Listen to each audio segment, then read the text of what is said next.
Welcome, everyone, to episode 88 of Just Joshing. I am your host, Joshua Penteleresco. I write stuff and podcast too.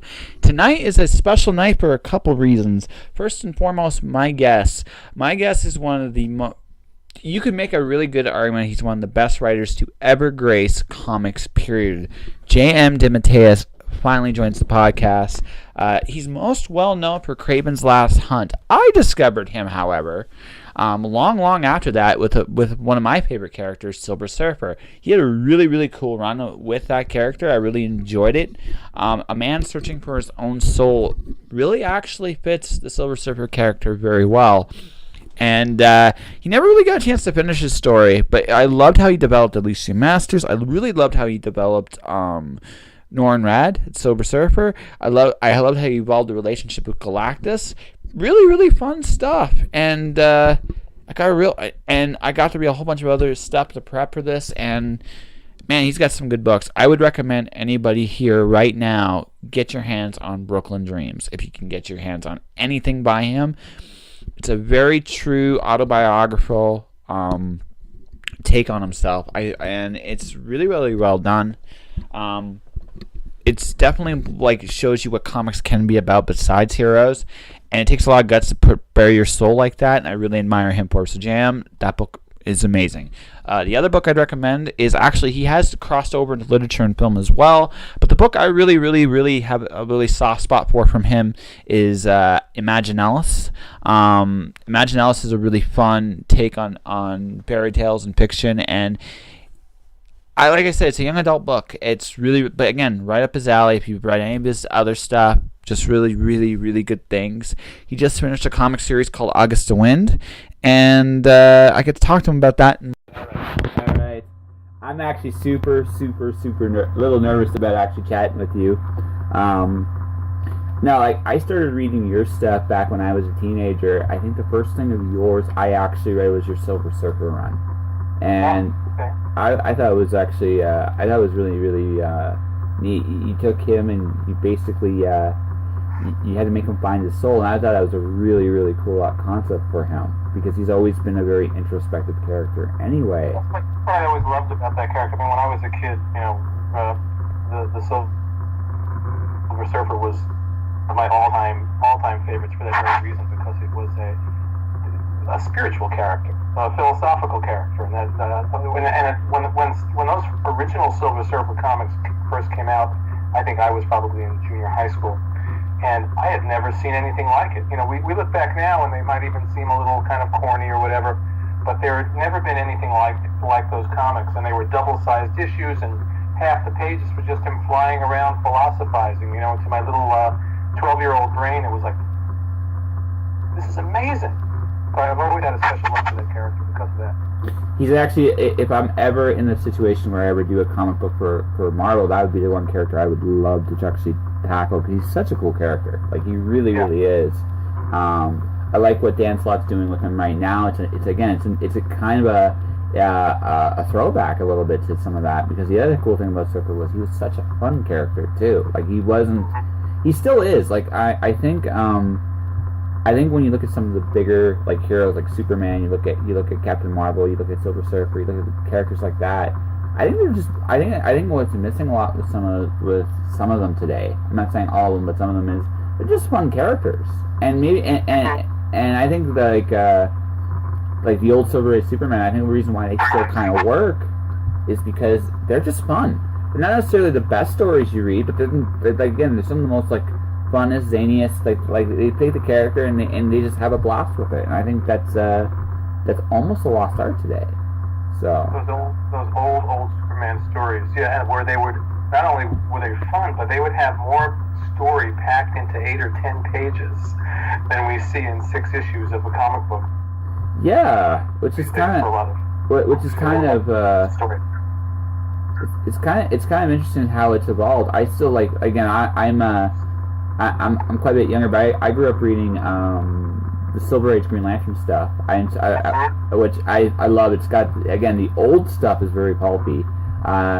As you get closer to the modern era, again, same thing. It's just like they have it's I mean, everybody has a back in the day story, but I think the biggest thing that changed, I think, with comic books as time evolved was they were very creative and very fun, and now when you look at especially the big two, again, no knock to anybody doing any of that stuff, because I mean, there's still great books out there today, but a lot of the fun factor, I think, is gone.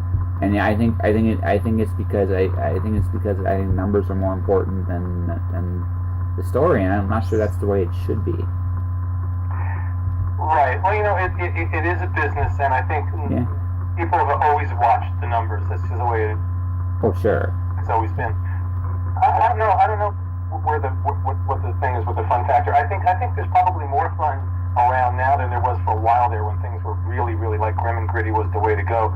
But even then, Giffen and I, that's when we launched our Justice League, which went totally against the grain of that, and I think those were fun comics, and Keith and I continue to work together to this day, doing stuff that hopefully has a sense of fun and play and humor to it. I actually that is I think a testament to your range as well.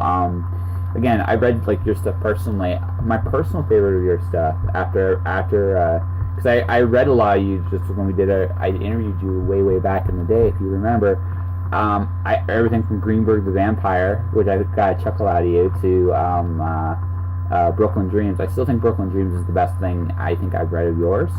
It's certainly up in my top 2 or 3 for sure, and probably if I was forced into a corner, it would probably be so personal. Number 1. It's number 1.5 or whatever. It's 1 or 1A, right? So, but I mean, you have that, and then you have Giffen. And again, it's just like you just go, oh, let's just have some fun and see where this goes. Who's the adult between you two? Like, who's the voice of reason? I actually should say, not the adult. Who's the voice of reason between the two of you when you guys actually work together? I don't know if there really is a voice of reason. If I had to pick one of us, it would probably be me.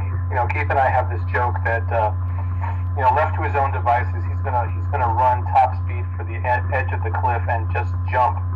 And I'm going to run after him and grab him by the ankles and try to slow him down, So I pull him back a little bit in the meantime, and he's pulled me, 100 feet farther than I would have ever gone on my own. So we still end up in crazy territory. Yeah, but it works. Yeah, it really it absolutely works. I mean, we've been working together now. This February was 30 years since the first issue of Justice League International came out. Well, it wasn't international yet, but our first issue of Justice League. And first, it's amazing to me that much time has gone by. But we've been doing it and continuing to do it all these years on a lot of different projects, and we're working on 2 different projects together right now. We're doing Scooby Apocalypse at DC. That's awesome. And I just did writing him on the Blue Beetle book as well. So we've got two monthly books now that we're doing together after all these years. So something's working, and clearly we like each other and enjoy working together. Absolutely. No, like I said, it's a real testament to you and a testament to him too, because he's also, I actually think he's a little bit underrated as a writer, even on his own. Writer on his own. Oh, absolutely. I think he's actually a touch underrated because he writes he has some amazing range in of himself. Whether you read, like I said, some of his own like one-offs, like when he's done Blue Beetle by himself a few times for DC. But again, I remember some of his. I loved it. Like again, an underrated run in my opinion for him is I loved his run on Magnus Robot Fighter. It was. I never saw that. No, that seems like it'd be great for him. It was really good. He ended up the original Valiant universe. He ended up closing off that entire universe by himself eventually. But his Magnus run in particular was really strong. I thought especially for that time, Valiant needed some kind of big facelift in terms of their creative direction.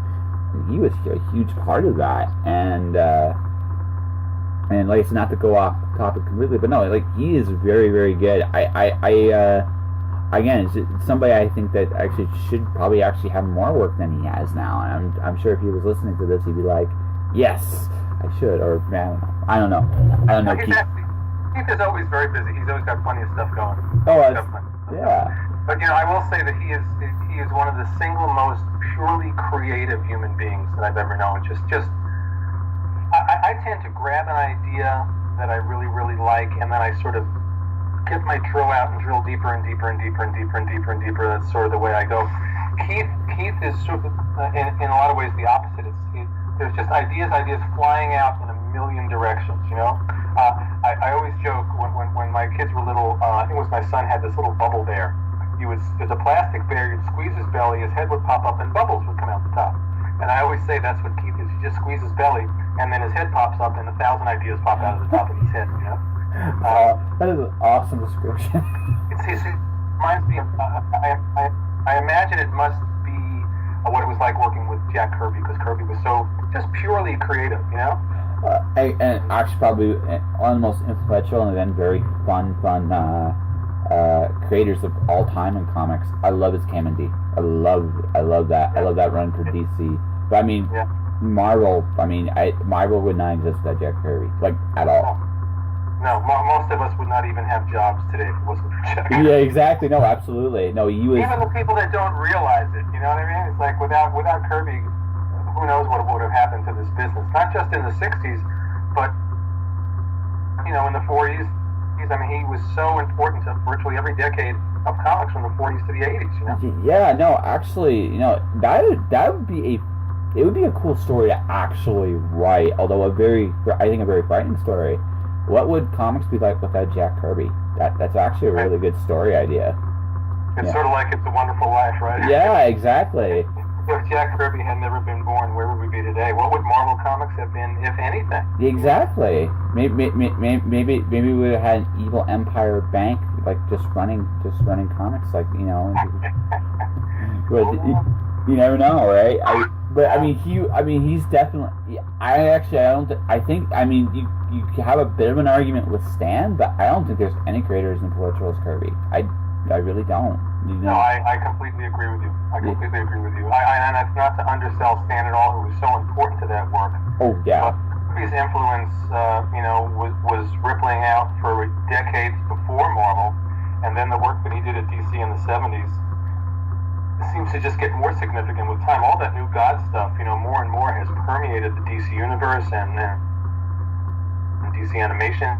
It's going to bleed into the DC films. All those characters are incredible. Oh, I think, like I said, I think even the offshoots from that. I mean, I don't think Wildstorm would have ever existed without Kirby. I don't think some of the other universes that have evolved over time, I don't think they would have ever come to be. I mean, I think he's as a rippling effect, hands down. I think, I really don't think there's anybody that comes close. Not even a little bit. And people that just talk about Kirby as an artist and don't really discuss him as a writer are missing the big picture, because he wasn't just drawing somebody else's scripts. He was either co-creating or on his own creating all these incredible worlds and characters with an imagination that is not just unique in comics, but I think it's just unique in humanity. Yeah. And I often wonder, you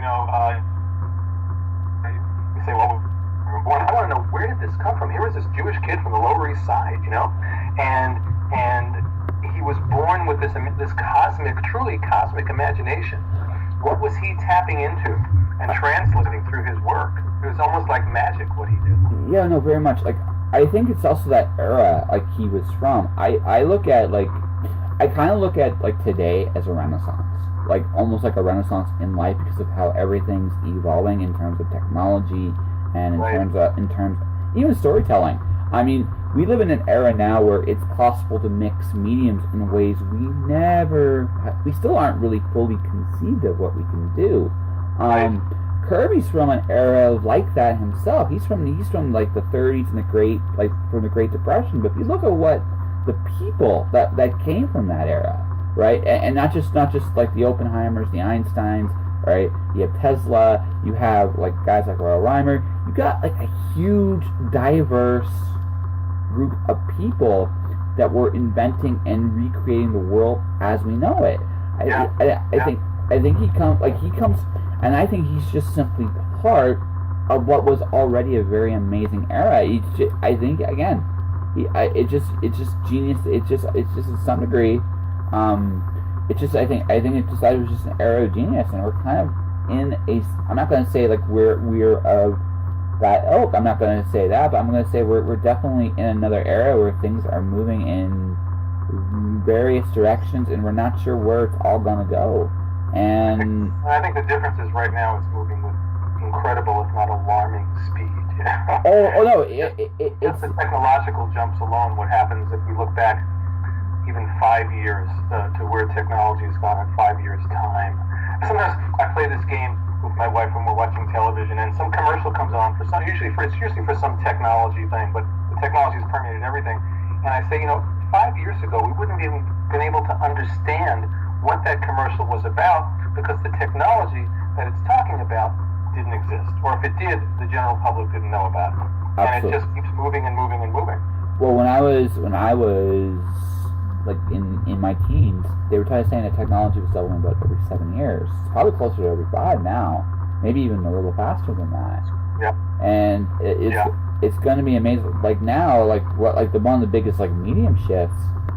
It's not really official yet, but you're looking at television today, and it's actually going into the rear view as the mobile phone is now in many ways the most important medium we have, because everybody uses it, and especially in terms of content. Now content is more in demand than it ever was. Like instead of a weekly syndicated television show, you binge watch now. Yeah. I don't even have cable TV anymore. We have a Roku, and I'm watching. Everything is from some streaming channel somewhere. Exactly. And it's fascinating, and it's almost overwhelming. It is. So much good stuff out there that you have to be very, very careful of what you're going to commit to. Well, with me is I'm not old enough for Netflix yet. I can't do it. I tried. I ended up last year ago trying Netflix out. I ended up watching Daredevil, and I ended up I had a writing thing to do, and I ended up watching the whole series in one night. I'm like, well, that wasn't exactly as planned, but I mean, it's like that didn't happen. And then I tried another series, and I ended up doing the same thing. I was like, okay, I can't do this. I am not mature enough to be able to deal with the ability to really literally press a button and keep watching a show, because I can't stop. Right. All right. And it's dangerous. It's definitely dangerous, and you have to be careful.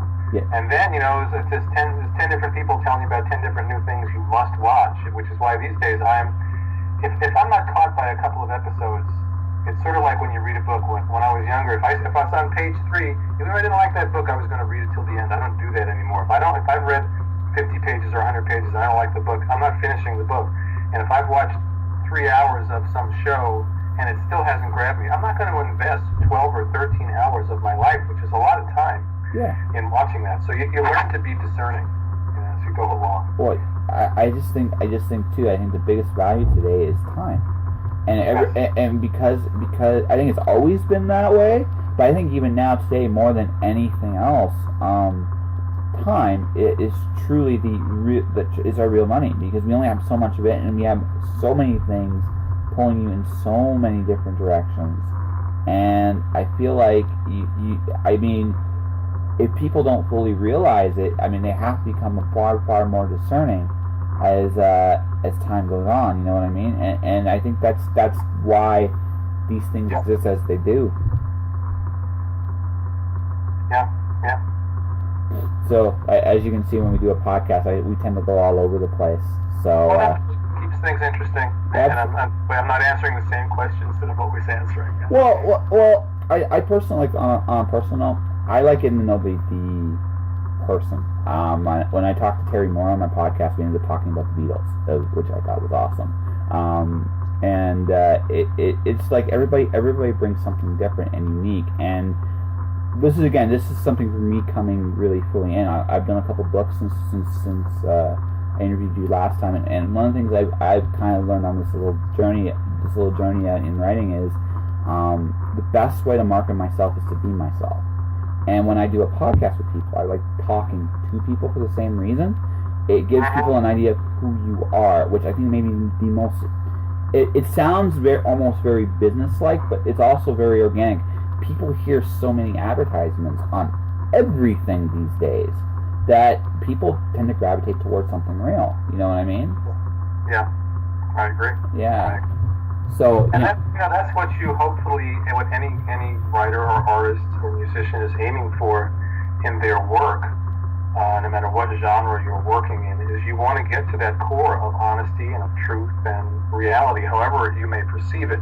The artists that I am drawn to the most are the ones that get to that core truth. You mentioned the Beatles, and I love the Beatles, but I especially love John Lennon. Yeah. Oh, John Lennon is amazing. Me, Lennon at his best. The guy would take a knife, dig it in his own chest, and then bleed into the song, and that's the kind of stuff I respond to, and that I hope that I put into at least my best work. Okay, well, let's talk about some of your recent stuff. I really enjoyed August to Wind, and I really enjoyed it. Thank you. Yeah. It's these days, because there's, just as with TV and everything else, there's a glut. There's so many titles out there. So on the one hand, word own book is the greatest joy there is, because you get to build the universe from the ground up and do whatever you want in exactly the way that you want to do it. And on August to Wind, I got to work with a wonderful Greek artist named Vasilis Gatsilis, which is a hard name to say, but he's a great guy and a wonderful artist. We did two separate series. The first was just called The Adventures of August to Wind. The second, which we just finished a couple months ago, is The Adventures of August to Wind, the last story, and I'll plug it. I think the collected edition will be out in April. So it was one of those series where all the shackles are off, and I got to tell exactly the story that I wanted to tell and exactly the way I wanted to tell it. It is ostensibly a children's story, but I hope and think that, like the best children's literature, it can appeal to any age. And it really allowed me to tell a story that was, yes, full of imagination, but really where I got to talk about my deepest views and feelings about life, the universe, and everything. So I loved working on that series, and the first series was really solid, and I think the second was better. But to get back to what I started saying first, a lot of this stuff slips under the radar because there's so much stuff out there. So that anytime I bump into anybody that even read Augusta Wind, I'm like, oh great, they read it. I liked it. It was fantastic, because it didn't get a lot of play out there in the marketplace. Well, the other thing I've seen over the years is stuff comes out and doesn't get a lot of play, and then you look up 5 years later, sometimes 10 years later, and you discover the people that were reading it, and more people are discovering it, and it begins to snowball all the time. I have projects of mine from years ago that I thought no one was reading, and so many people will come up to me at conventions to talk about that particular series and how much it meant to them and how they really understood what I was getting at. So it's a fine balance. Well, it's also the fact I understand now is nothing ever truly goes away anymore. I mean, it used to be that, and this is, I honestly think comics in general are kind of missing the boat on this a little bit. It's not, I mean, you got, like, going back to something we said earlier, this is a business, and obviously you do need numbers to continue telling stories. I totally get that. I mean, we as much as we don't necessarily always agree with some of the decisions that are made, the reality is people want to eat, and you're going to go with what sells. I personally am not a fan of a zillion X books, not that there's anything wrong with the X-Men, but I also understand it sells. I mean, it's just the way it is. But on the other hand, too, these books don't disappear like they used to anymore either. You can either find them in a myriad of ways. A book, not one of yours, but a book that I really dug, I didn't discover until 4 years after it stopped being made, was Spy Boy by Peter David. That's a really good book, and it was like, wow, this is amazing. And I told him that on Twitter, and he finally was like, yeah, it's a shame they didn't do it then, but I think now, and I think this is where comics are going now. We talked about the fact that there's a gluttony of books, right? But there's only so many names out there. Like you see, like Image in particular is really good at developing brands in terms of creators. Like Jonathan Hickman is. You definitely have an idea what you expect when you read a Jonathan Hickman book, for example. And I think the same thing applies to you, and the same thing applies to Brian K. Vaughan or anybody that's been in the industry a long time. It's about who you are as a creator. And as a result, people know who you are because of either Justice League or anything else you've done, right? They can find you. Right, especially now with so much more and more stuff being available digitally as well. Yes. And that makes it even easier. You don't have to go anywhere. You don't have to leave the house. You don't have to leave your room. You can dig this stuff up. And I think the more stuff that's out there digitally, the better it's going to be. Absolutely. I don't know whether when digital replaces print. I don't know. I was just talking to somebody about that the other day. Because a few years ago there was all this talk about digital is going to be replacing regular books, and we won't have books anymore. And apparently, what this person was telling me, the book sales are very, very healthy now, and digital has not swooped in and taken over the market. No. It's become an alternative. Well, but I think in comics, I suspect that eventually what we'll see is collections will always be there. The printed physical book in a collection. I don't know if the actual monthly comic will be there in the same way in 5 years. But then again, people have been screaming about the death of the monthly comic book as long as I've been in the business. So who knows? Well, I look at it like this. I kind of see. Okay, so this is my interpretation of I think where this is going. I look at movie theaters are obsolete if you were to sit there and think about it. Yet people still go to movies, and the reason why people still go to movies is it's an experience, right? It's not the screen. It's just that whole ambiance of being in a theater, watching a movie as it premieres. The reason why they go to the movies in a different way now, because now it's more and more and more and more the event movie. Yeah, exactly. Well, absolutely. You go to a theater with a big screen and great sound, and you see an event movie. Whereas the other movies that people used to go to the movies to see all the time, they're either watching on DVD or they're streaming them, or Yeah, exactly. So the model has shifted. We're still going to the movies, but we're going to the movies in a different way. Well, absolutely. But we still go to the theater. Because of the experience the theater has. You look at like a book. Reading a book is a different experience than reading it on the tablet. Not that there's anything wrong with the tablet, it's just it feels different, right? I'm talking to you on a computer screen. Now, if I read something on a computer screen, I don't get the same feeling I get when I read a paperback or a hardcover book or a single comic book floppy or a single issue. And I think as long as there is a unique experience, like you can't duplicate that experience on the screen somehow, some way. Right. It'll always still be there, right? Even though I can definitely see, I can see the argument eventually with the single issue being like a 0 issue or a number 1 issue that introduces a collection. And I could see that, I'd be down the road, especially with some of the bigger books. But like I said, this is just me speculating. For all, like you said, bro, we know it could be another 20, 30 years before it gets to that point, for all we know. But it's just one of those things where I just kind of see it, and it's like, why do these mediums are here? And it's the experiences you get, immersing yourself into them.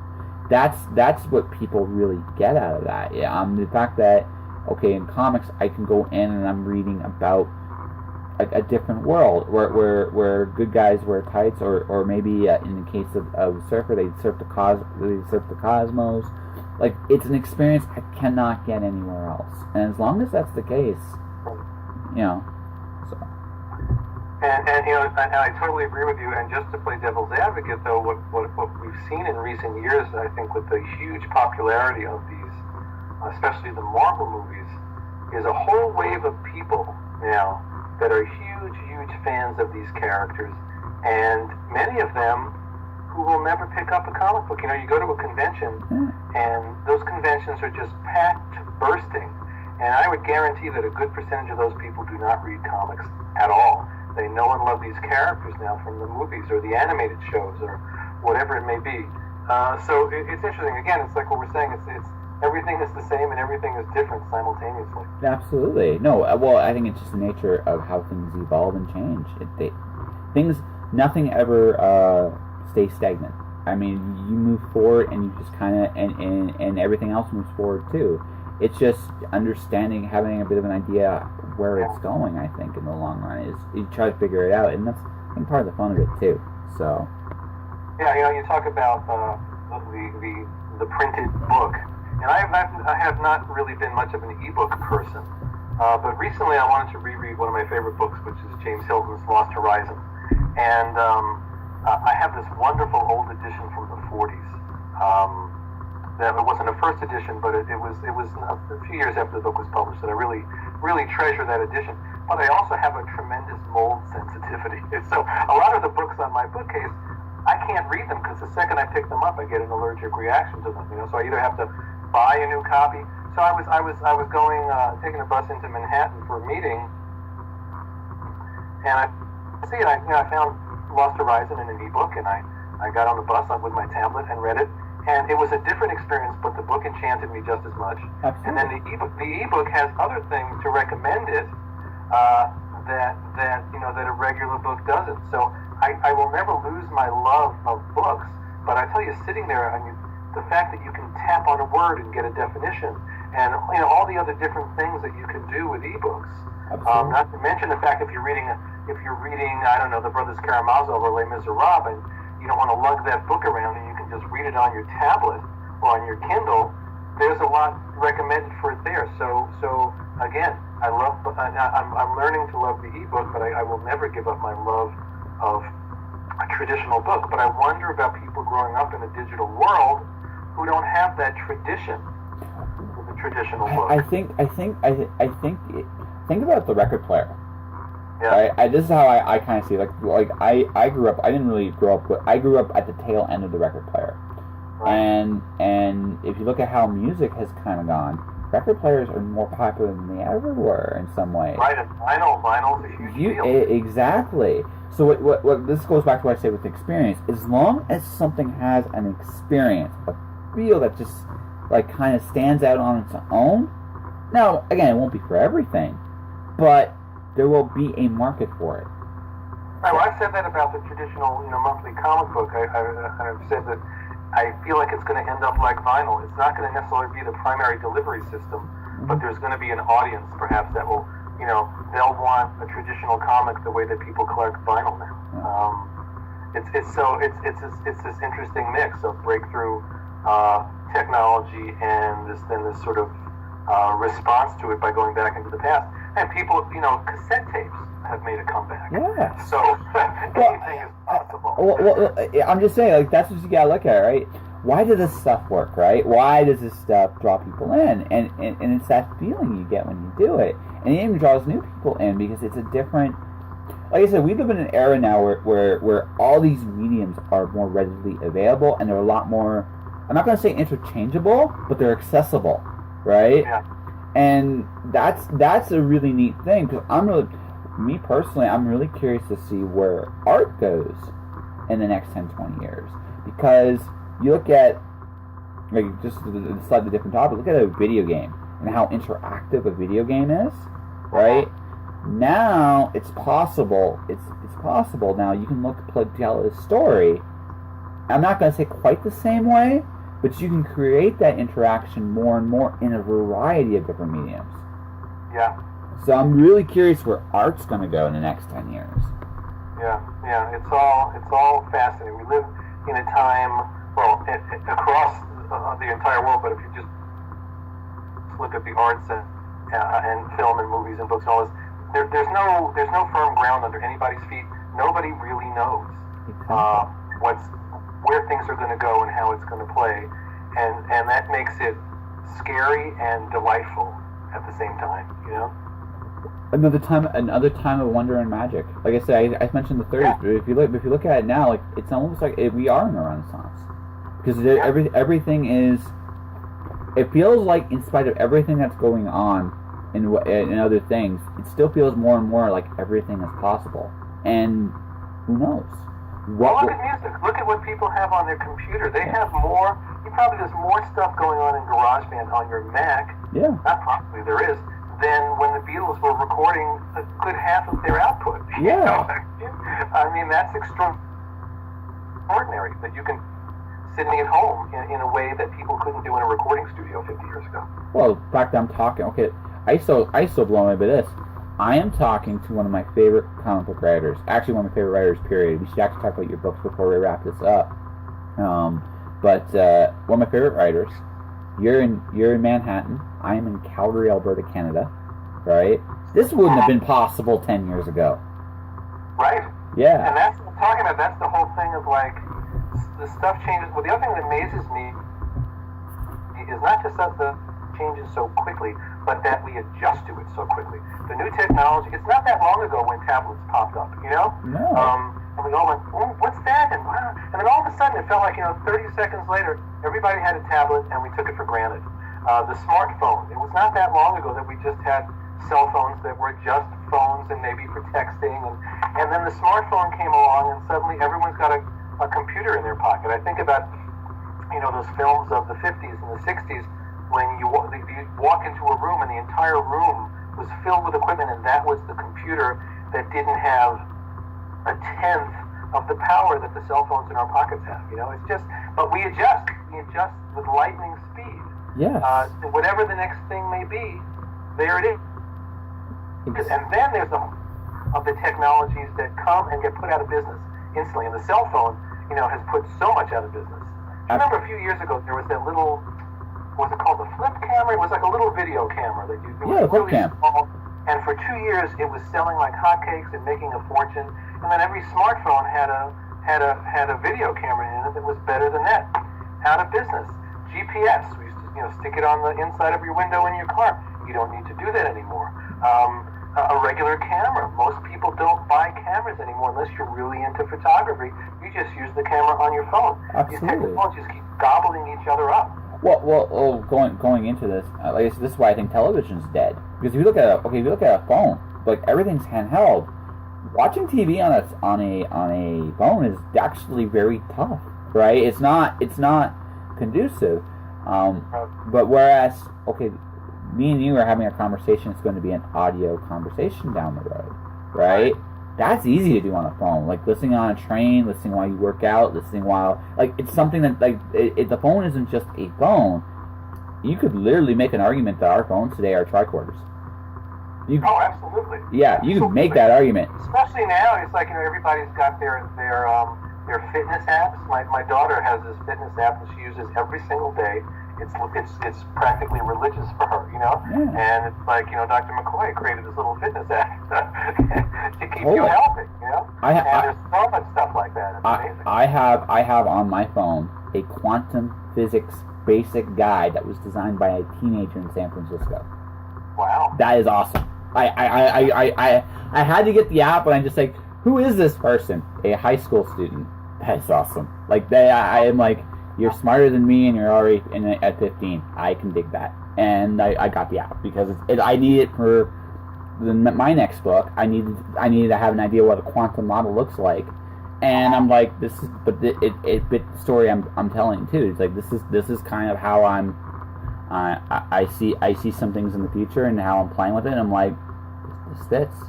So we should talk about your actually non-comic work. I love the Imaginalis. That was great. Oh, you should. Thank you.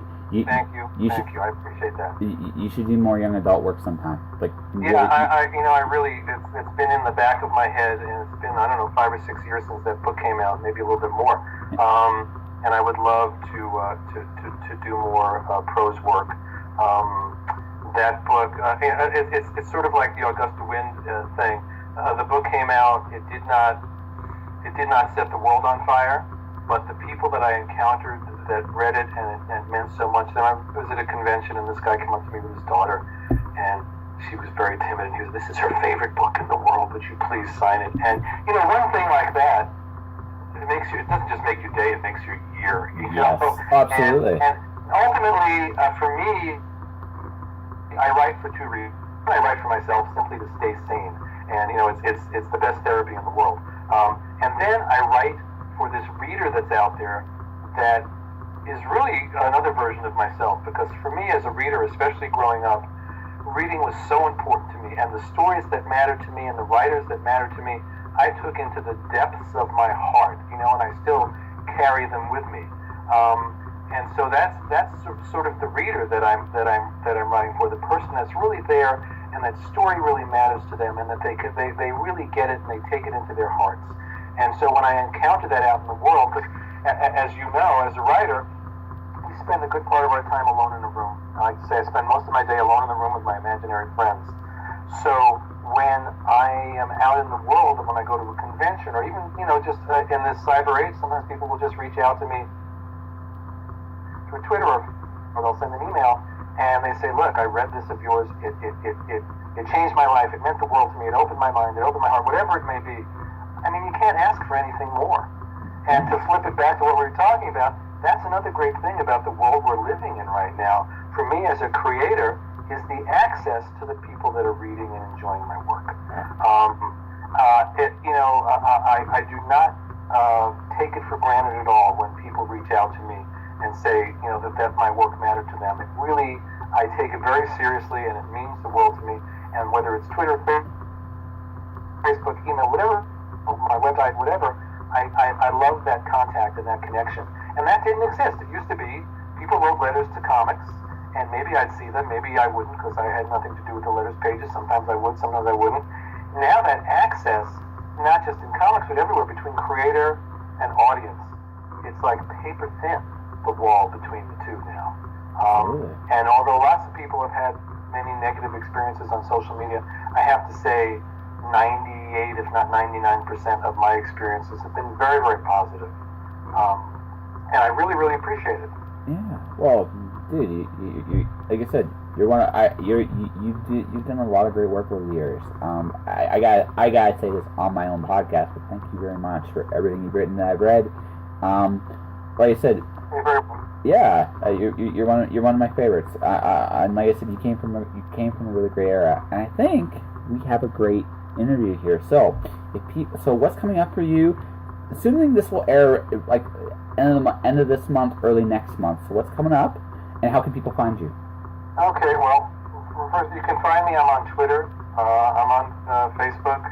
I've got a website, jmdematteis.com, where I also have I do writing workshops. You can get information about my workshops. I do story consultations. You can get information about that. In terms of the work, right now at DC, Giffen and I are co-writing Scooby Apocalypse, which turned out to be a lot more fun than I could have ever imagined, and Blue Beetle. We just wrapped up Augusta Wind at IDW, and I have another creator-owned series for IDW called Incorporated, which I'm doing with Mike Cavallero, who was the artist on my Sabre 28 series that I did for IDW, and that will be out probably, I would guess, the end of the summer, early fall. We're working on it right now. I've got other creator-owned stuff in the mix right now that I can't talk about. I continue to write for animation. Justice League Dark, the movie just came out that I worked on. I've got episodes of Be Cool Scooby-Doo coming out, and I'm working on a very cool DC-related animated movie right now that unfortunately I can't talk about, but I'm very excited about. And and this conversation has me thinking, God, it's time to sit down and write some more. So yeah, there's a lot of irons in the fire right now. That's awesome. Oh, yeah.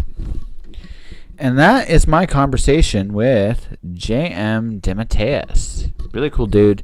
He's got a lot going on. Justice League Dark, I had no idea he was doing that until I actually had this conversation with him. Blue Beetle's really, really good book. Scooby Apocalypse is hilarious. If you guys are into that sort of thing, you should check it out. Like I said, personally, my personal favorites are Brooklyn Dreams. I love the Stardust Kid, and I really, really, really dig. I really, really enjoy Augusta Wind, and Augusta Wind was his last release from RDW. You should definitely check that out.